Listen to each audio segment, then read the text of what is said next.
ನನಗೆ ಈ ತಿಂಡಿ ಅಂದರೆ ಇಷ್ಟ ಇಲ್ಲ, ಮನೇಲಿ ಮಾಡಬೇಡಿ ಅಂತ ಅನ್ನೋರು ಈ ಒಂದು ರೆಸಿಪಿಯನ್ನು ತುಂಬ ಇಷ್ಟಪಟ್ಟು ಮಾಡಿಸ್ಕೊಂಡು ತಿಂತೀರಾ. ತುಂಬ ಅಂದರೆ ತುಂಬ ಚೆನ್ನಾಗಿರುತ್ತೆ. ಈ ರೀತಿ ಮಾಡಿಕೊಟ್ರೆ ಯಾರು ತಾನೇ ಬೇಡ ಅಂತ ಹೇಳ್ತಾರೆ. ಇದನ್ನು ಏಟ್ ಮಾಡೋರೆಲ್ಲ ತುಂಬ ಇಷ್ಟಪಟ್ಟು ತಿನ್ನೋ ಅಂಥ ರೆಸಿಪಿ ಅವರೆಕಾಳು ಉಪ್ಪಿಟ್ಟು ಹೇಗಿರುತ್ತೆ ಅಂತ ಹೇಳ್ತೀರಾ. ಅದರಲ್ಲೇನ್ರಿ ಸ್ಪೆಷಲ್ ಅಂತ ಕೇಳ್ಬೋದು. ಹೌದು ಸ್ನೇಹಿತರೆ, ಈ ರೀತಿಯಾಗಿ ಒಂದ್ಸಲ ನೀವು ಟ್ರೈ ಮಾಡಿ ಫಿದಾ ಆಗೋಗ್ಬಿಡ್ತೀರಾ. ಉಪ್ಪಿಟ್ಟಂದರೆ ಇಷ್ಟನೇ ಇಲ್ಲ ಅಂತ ಅನ್ನೋರು ಇಷ್ಟಪಟ್ಟು ತಿಂತೀರಾ. ಲಂಚ್ ಬಾಕ್ಸಿಗೂ ಅಷ್ಟೇ ತುಂಬ ಚೆನ್ನಾಗಿರುತ್ತೆ. ಈ ರೀತಿ ಒಂದ್ಸಲ ಟ್ರೈ ಮಾಡಿ. ಯಾರೆಲ್ಲ ಟ್ರೈ ಮಾಡ್ತೀರಾ ಕಮೆಂಟ್ ಮಾಡೋದನ್ನು ಮರಿಬೇಡಿ. ತುಂಬ ಈಸಿಯಾಗಿ ರುಚಿಯಾಗಿ ಮಾಡೋ ಅಂಥ ಅವರೆಕಾಳು ಉಪ್ಪಿಟ್ಟು, ಅದು ಬನ್ಸಿ ರವೆನಲ್ಲಿ ಮಾಡಿರೋ ಅಂಥ ಉಪ್ಪಿಟ್ಟು ತುಂಬ ಚೆನ್ನಾಗಿರುತ್ತೆ. ಕೆಲವೊಂದು ಚೇಂಜಸ್ ಇದೆ. ಆ ಚೇಂಜಸ್ ಏನು ಅಂತ ಅಂದ್ಬಿಟ್ಟು ಮುಂದೆ ವಿಡಿಯೋದಲ್ಲಿ ನೋಡ್ತಾ ಹೋಗೋಣ. ಮಿಸ್ ಮಾಡದೆ ವಿಡಿಯೋನ ಪೂರ್ತಿಯಾಗಿ ನೋಡಿ. ನಾನಿಲ್ಲೊಂದು ಕುಕ್ಕರ್ ತೊಗೊಂಡಿದ್ದೀನಿ. ಕುಕ್ಕರ್ಗೆ ಸುಮಾರು ಒಂದು 8ರಿಂದ 10 ಸ್ಪೂನಷ್ಟು ಎಣ್ಣೆ ಹಾಕೋತಾ ಇದ್ದೀನಿ. ಈ ಒಂದು ಉಪ್ಪಿಟ್ಟಿಗೆ ಸ್ವಲ್ಪ ಎಣ್ಣೆ ಜಾಸ್ತಿ ಹಾಕಬೇಕಾಗತ್ತೆ. ಇದಕ್ಕೂ ಮುಂಚೆ ರವೆಯನ್ನು ಹುರಿದ್ಬಿಟ್ಟು ಡ್ರೈ ಆಗಿ ಹುರಿದ್ಬಿಟ್ಟು ಎತ್ತಿಟ್ಕೊಂಡಿದ್ದೀನಿ. ಅದೇ ರೀತಿಯಾಗಿ ಅವರೆಕಾಳನ್ನು ಸ್ವಲ್ಪ ಉಪ್ಪು ಹಾಕಿ 1 ವಿಷಲ್ ಹಾಕಿ ಇಟ್ಕೊಂಡಿದ್ದೀನಿ. ಇಲ್ಲಿ ಎಣ್ಣೆ ಬಿಸಿ ಆಗಿದ ತಕ್ಷಣ ಸಾಸಿವೆ, ಕಡಲೆಬೇಳೆ, ಸ್ವಲ್ಪ ಜೀರಿಗೆ, ನಿಮ್ಮ ಮನೆಯಲ್ಲಿ ಒಗ್ಗರಣೆಗೆ ಏನೆಲ್ಲ ಹಾಕ್ತೀರಾ ಅದನ್ನೆಲ್ಲದನ್ನು ಕೂಡ ಇದಕ್ಕೆ ಆ್ಯಡ್ ಮಾಡ್ಬೋದು ಸ್ನೇಹಿತರೆ. ಸ್ವಲ್ಪ ಕರಿಬೇವಿನ ಸೊಪ್ಪು, ಸ್ವಲ್ಪ ಇಂಗು. ಅವರೆಕಾಳು ಯಾರೆಲ್ಲ ಗ್ಯಾಸ್ಟ್ರಿಕ್ ಅಂತೀರಲ್ವ, ಸೊ ಅವರು ಆರಾಮ್ಸೆ ಇಲ್ಲಿ ಹಿಂಗೆ ಹಾಕ್ಕೊಂಡ್ರೆ ಗ್ಯಾಸ್ಟ್ರಿಕ್ ಆಗೋದಿಲ್ಲ. ಖಾರಕ್ಕೆ ಬೇಕಾದಷ್ಟು ಹಸಿಮೆಣಸಿನ್ಕಾಯಿ, ಸ್ವಲ್ಪ ಹಸಿಮೆಣಸಿನ್ಕಾಯಿ ಮತ್ತು ಕಡಲೆಬೇಳೆದು ಕಲರ್ ಚೇಂಜ್ ಆಗಿದ ತಕ್ಷಣ ಇಲ್ಲಿ ಈರುಳ್ಳಿಯನ್ನು ಹಾಕ್ಕೊಳ್ಳೋಣ. ಮೀಡಿಯಮ್ ಸೈಜಿಂದು 2 ಈರುಳ್ಳಿಯನ್ನು ಈ ರೀತಿ ಸ್ಲೈಸ್ ಆಗಿ ಕಟ್ ಮಾಡಿ ಹಾಕ್ಕೊಂಡಿದ್ದೀನಿ. ಈರುಳ್ಳಿ ಒಂದು ಅರ್ಧ ಭಾಗ ಫ್ರೈ ಆಗಬೇಕು ಸ್ನೇಹಿತರೆ. ತುಂಬ ಚೆನ್ನಾಗಿರುತ್ತೆ. ಈರುಳ್ಳಿ ನಾವು ಹೇಗೆ ಫ್ರೈ ಮಾಡ್ತೀವಿ ಅದ್ರ ಮೇಲೆ ರುಚಿ ಬರುತ್ತೆ. ನೋಡಿ, ಆಲ್ಮೋಸ್ಟ್ ಒಂದು ಅರ್ಧ ಭಾಗ ಚೆನ್ನಾಗಿ ಫ್ರೈ ಆಗಿದೆ. ಈರುಳ್ಳಿ ಫ್ರೈ ಆಗಬೇಕಾದ್ರೆ ಉಪ್ಪನ್ನು ಹಾಕಬೇಡಿ ಸ್ನೇಹಿತರೆ. ಅದು ಎಣ್ಣೆಯಲ್ಲಿ ಫ್ರೈ ಆದಷ್ಟು ತುಂಬ ಚೆನ್ನಾಗಿರುತ್ತೆ. ಇವಾಗ ಇಲ್ಲಿ ಚಿಕ್ಕದಾಗಿರೋವಂಥ 2 ಹುಳಿ ಟೊಮ್ಯಾಟೋನ ಫೈನ್ ಚಾಪ್ ಮಾಡ್ಕೊಂಡಿದ್ದೀನಿ. ಇದ್ರ ಜೊತೆ ಇವಾಗ ನಾನು ಉಪ್ಪನ್ನು ಹಾಕ್ತಾ ಇದ್ದೀನಿ. ನೀವಿಲ್ಲಿ ಕಲ್ಲುಪ್ಪು ಬದಲಾಗಿ ನೀವು ಪುಡಿ ಉಪ್ಪನ್ನು ಕೂಡ ಹಾಕ್ಕೊಳ್ಬೋದು.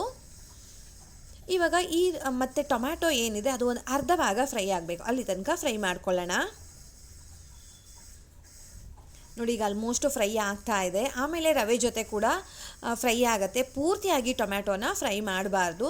ಸ್ವಲ್ಪ ಅರಿಶಿಣ, ಒಂದು 1/4 ಟೀ ಸ್ಪೂನಷ್ಟು ಅಷ್ಟೇ, ಜಾಸ್ತಿ ಹಾಕಿಲ್ಲ. ನೋಡಿ, ನಾನಿಲ್ಲಿ ಎಳೆದಾಗಿರೋ ಅಂಥ ಅವರೆಕಾಳನ್ನು ತೊಗೊಂಡಿದ್ದೀನಿ. 1 ವಿಷಲ್ ಬೇಯಿಸ್ಕೊಂಡಿದ್ದೀನಿ. ಸ್ವಲ್ಪ ಉಪ್ಪನ್ನು ಹಾಕ್ಕೊಂಡಿದ್ದೀನಿ. ಎಳೆಕಾಳಲ್ಲಿ ಮಾಡಿದ್ರೆ ತುಂಬ ಚೆನ್ನಾಗಿ ಬರುತ್ತೆ. ಬಲ್ತಿದ್ರೆ ಅಷ್ಟು ರುಚಿ ಅಂತ ಅನಿಸೋದಿಲ್ಲ. ಬಟ್ ಈ ರೀತಿ ಮಾಡಿ ತುಂಬ ಚೆನ್ನಾಗಿರುತ್ತೆ. ನಿಮ್ಮೆಲ್ಲರಿಗೂ ಕೂಡ ತುಂಬ ಇಷ್ಟ ಆಗುತ್ತೆ. ತಿಂತಾ ಇದ್ರೆ ಸಾಕು ಅಂತ ಅನ್ನೋ ಮಾತೇ ಇಲ್ಲ ರೀ. ಇನ್ನೂ ಬೇಕು ಅಂತ ಅನ್ನಿಸ್ತಾ ಇರುತ್ತೆ. ಅಷ್ಟು ರುಚಿಯಾಗಿರುತ್ತೆ. ಇದನ್ನು ಹಾಕಿದ ಮೇಲೆ ನಾವಿಲ್ಲಿ ನೀರನ್ನು ಹಾಕ್ಕೊಳ್ಬೇಕಾಗತ್ತೆ. ನೀವು ರವೆ ಎಷ್ಟು ತೊಗೊಂಡಿರ್ತೀರಾ ಅದ್ರ ಮೇಲೆ ನೀರನ್ನು ಹಾಕ್ಕೊಳ್ಬೇಕು. ನಾವು ಮಾಮೂಲು ರವೆ ತೊಗೊಂಡ್ರೆ ನಾವು 1:2 ಕ್ವಾಂಟಿಟಿ ನೀರನ್ನು ಹಾಕ್ತೀವಿ. ನಾನಿಲ್ಲಿ ಬನ್ಸಿ ರವೆ ತೊಗೊಂಡಿರೋದ್ರಿಂದ 1:3 ಹಾಕಿದ್ದೀನಿ. ಈ ರೀತಿ ಮಾಡಿ ಸಖತ್ತಾಗಿರುತ್ತೆ.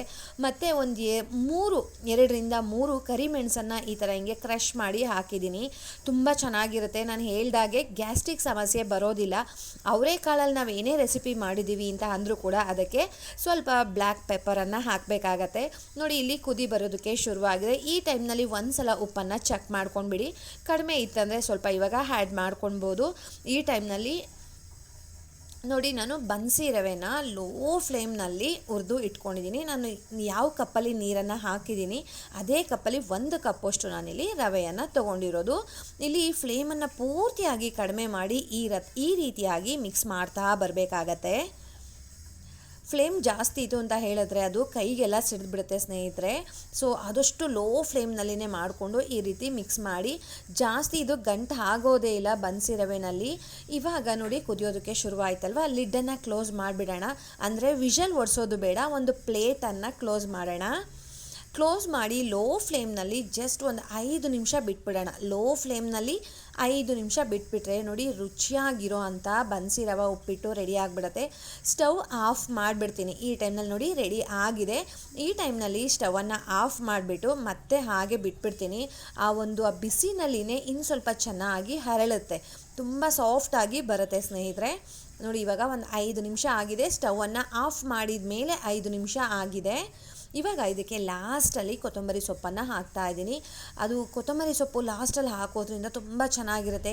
ಕೆಲವೊಬ್ಬರು ನೀರು ಕುದಿಬೇಕಾದ್ರೆ ಹಾಕ್ತಾರೆ, ಅದಕ್ಕಿಂತ ಈ ರೀತಿಯಾಗಿ ಹಾಕಿದ್ರೆ ತುಂಬ ಚೆನ್ನಾಗಿರುತ್ತೆ. ಇವಾಗ ಒಂದು ರೌಂಡ್ ಮಿಕ್ಸ್ ಮಾಡಿ ಸರ್ವ್ ಮಾಡಿದ್ರೆ ಸಕ್ಕತ್ತಾಗಿರೋವಂಥ ರುಚಿಯಾಗಿರೋವಂಥ ಅವರೆಕಾಳು ಉಪ್ಪಿಟ್ಟು ರೆಡಿ ಆಯಿತು ಸ್ನೇಹಿತರೆ. ಇವಾಗಂತೂ ಸೀಸನ್ ಅಂತ ಹೇಳೋ ಹಾಗೆ ಇಲ್ಲ, ಎಲ್ಲ ಸೀಸನಲ್ಲೂ ಅವರೆಕಾಳು ಸಿಗ್ತಾ ಇರುತ್ತೆ. ಅವರೆಕಾಳು ಬಗ್ಗೆನೂ ಕೂಡ ತುಂಬ ಜನ ಇಷ್ಟಪಟ್ಟು ತಿನ್ನೋ ಅಂಥವ್ರಿದ್ದಾರೆ.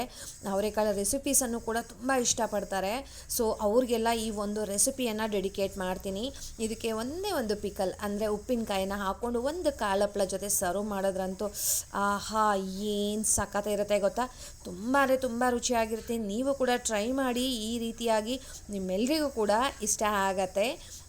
ಯಾರೆಲ್ಲ ಟ್ರೈ ಮಾಡ್ತೀರಾ, ಮಿಸ್ ಮಾಡಿದೆ ನನಗೆ ಕಮೆಂಟ್ ಮಾಡಿ ಸ್ನೇಹಿತರೆ. ಹೋಗಿ ಬರಲಾ, ಬಾಯ್ ಸ್ನೇಹಿತರೆ, ನಮಸ್ತೆ.